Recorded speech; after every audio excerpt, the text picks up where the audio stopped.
I'd like to talk to you about a portable electric sander.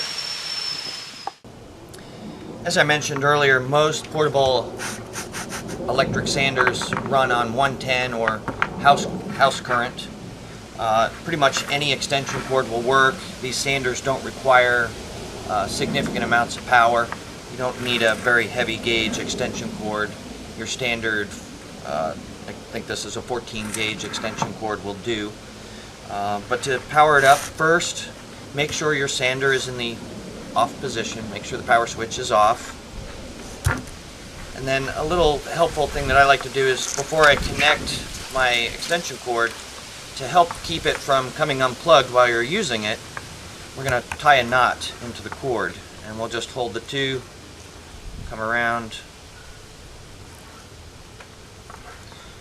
draw it into a knot, and now you can plug it in. Notice that one pole on the extension cord is larger than the other, so it'll only go in one way. Plug it in, and you're ready to go.